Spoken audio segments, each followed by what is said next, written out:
Man versus Magazine.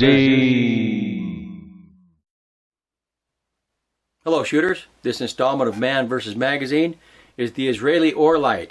Back in the 80s when the Israelis were issuing the M16, M4 type carbines and rifles, they also made this magazine for their own use, to be used in lieu of or alongside of the USGI type aluminum magazine. This is not a brand new magazine, but it had not seen a lot of use.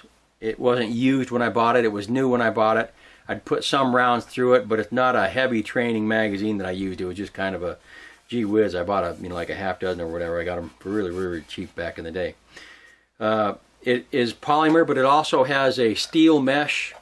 In this upper inch, there's steel mesh that goes all the way around. So I thought I was pretty excited to see how it would do man versus gun. The shape is nice and slick. It's easy to get in and out of pouches. There's nothing to obstruct getting in and out of pouches, and the floor plate is a good design. You can actually grab onto it. So the design of the magazine is good. So let's talk about how it's fared in the testing. It didn't fare well at all. It failed the dirt test. Didn't even make it past the dirt test, which really surprised me, because I thought, the Israelis, they don't make bad stuff. Well, this is one thing they made that wasn't so good. And the fact they don't use them anymore kind of indicates that they found their own problems with them. Since it failed the dirt test, I didn't do the cement test, I didn't do the type 3 test, and it's not worth it to me to stick 30 rounds in here to shoot out of it. If it doesn't pass the dirt test, it's not worth the money to put the rounds in it to test fire it. Really disappointed in the Orlite. If you have any of these, relegate them 100% strictly for training status. Don't trust your life to an Orlite magazine. That's the only magazine I can say that about so far. But so you'll see the dirt portion. There'll be no cement. There'll be no live fire. So anyhow, if you like what I do, please share, like, subscribe. If you have any comments or questions, please post them below. And as always, we'll see you next time. This is not brand new. I don't have a brand new in the sack one, but the feed lips are in good condition. There's no cracks or anything.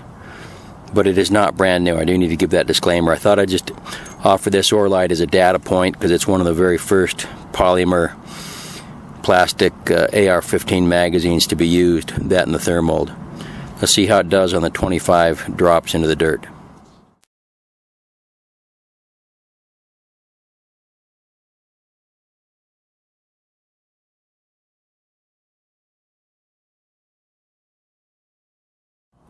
Okay, I am surprised by this. 19 drops, and we got a crack here in the feed lip. So the Orlite does not survive 25 drops into the compacted dirt.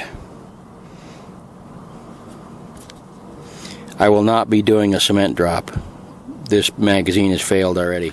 Okay, I've got this Orlite disassembled. It's resting on the cinder block I used to tamp the dirt. I hope you can see it. You can see this metal looking mesh. These Orlites used mesh in the top inch or so to help with the strength. That's why I'm really surprised that it didn't even survive the 25 drops into the compacted dirt.